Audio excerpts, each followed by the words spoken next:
All right, good evening, good evening, and welcome to Andrews the Podcast. Thank you for joining us today, and I'll be back on track next Tuesday with Real Talk Tuesday. It's been a long, taxing week for the boys so far, but we back on track. Got a lot of things I want to get into, a lot of things I want to talk about and share my opinion with some of you guys with. But before we get started with today's war report for March 25th, 2026,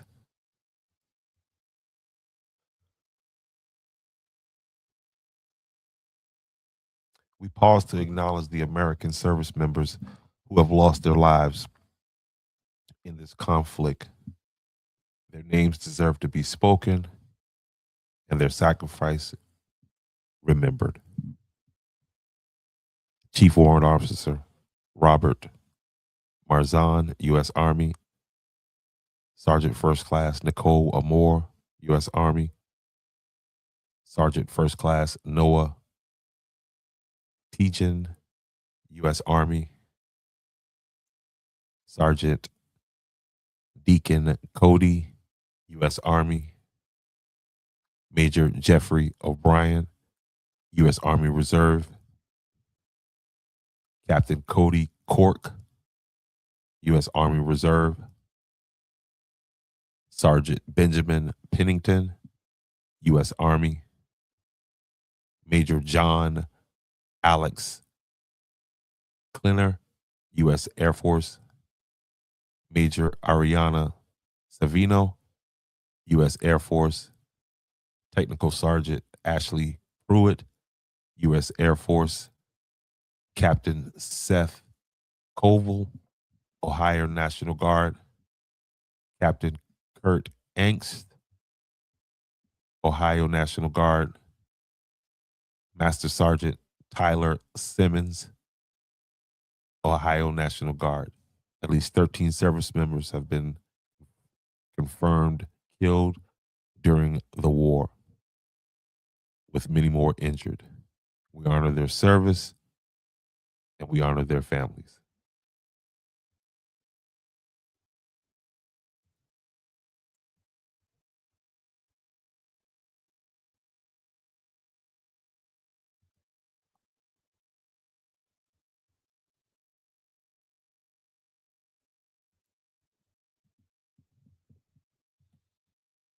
The war between Iran, Israel, and the United States is now deep into its fourth week.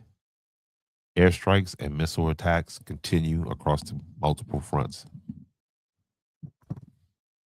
U.S. and Israeli forces continue to strike on Iranian military infrastructure.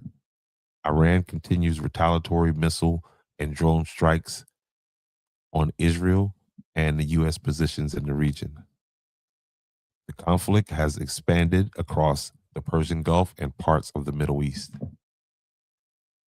Iranian missile strikes have hit several locations in Israel since the war began, causing civilian casualties and thousands of injuries, despite Israel's air defense system. The war has also disrupted air travel, global shipping, and oil exports from the region.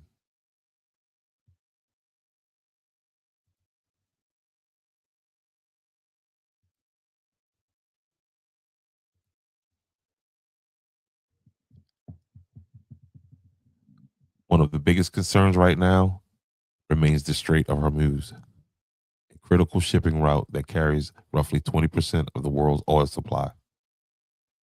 Military activity in the Gulf created instability in global energy markets, pushing fuel prices higher and creating ripple effect across the world economy.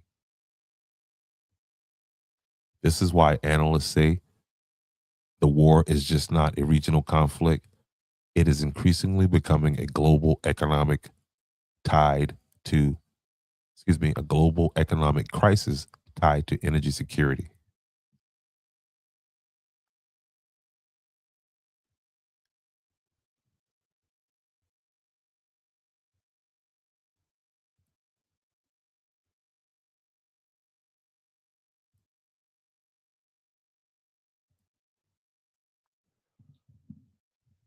Recent reports show that missile and drone attacks continue across Israel, Iran, and parts of the Gulf.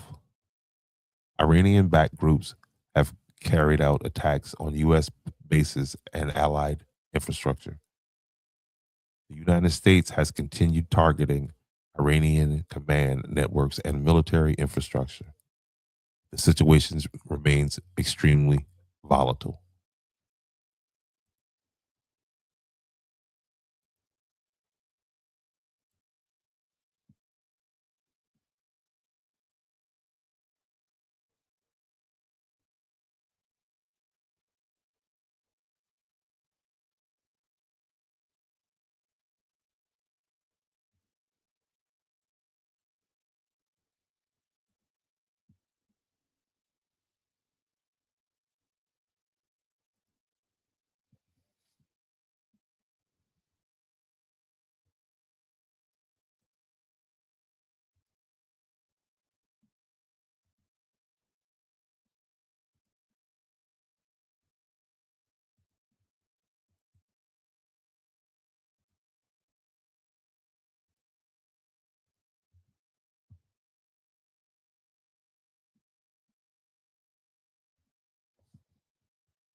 One of the most discussed political statements about this war came from President Donald Trump. During remarks early in the conflict, Trump described the war as a quote, short term excursion, unquote, that could last, quote, a couple weeks or a few weeks. In other comments, he suggested the war was very complete, pretty much, and could end soon. However, the conflict has continued beyond those early projections.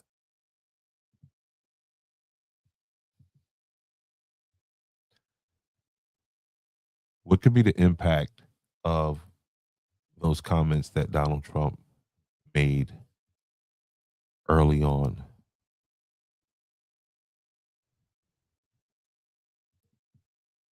One, it was probably political messaging that has obviously gone wrong. That's a tactic that a lot of leaders have used over the past, is to try to frame the war, because this is not a popular war at all. Nobody was sold on this war.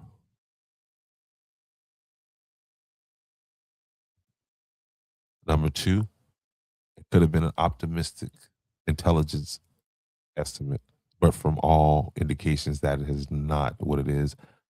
In fact, it looks as if the United States is doing the bidding of a foreign nation, and that foreign nation is Israel. The U.S. has nothing to gain from this conflict.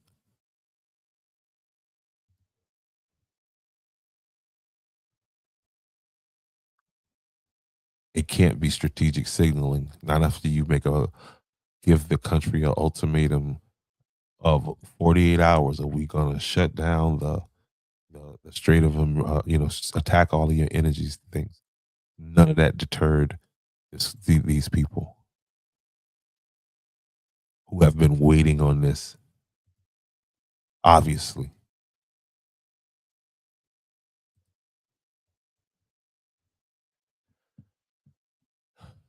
So what do we have right now?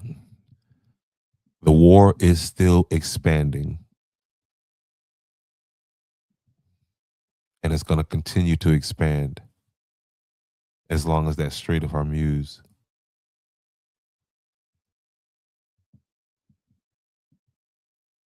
continues to be controlled by Iran.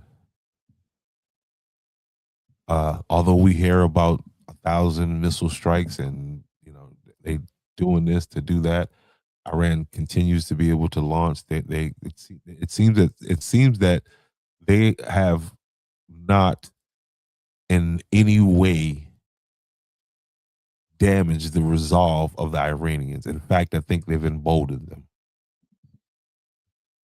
And I mean the Trump administration.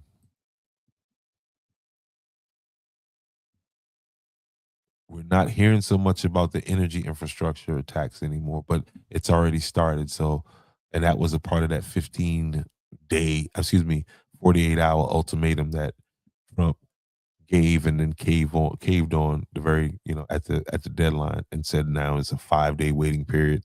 Yet we hear that we're mobilizing more ground troops to the region.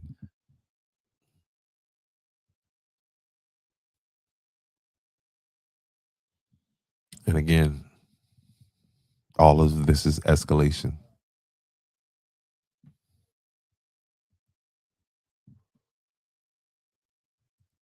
So that we have here on March 25th, 2026. That's your war report. So, and there we have it.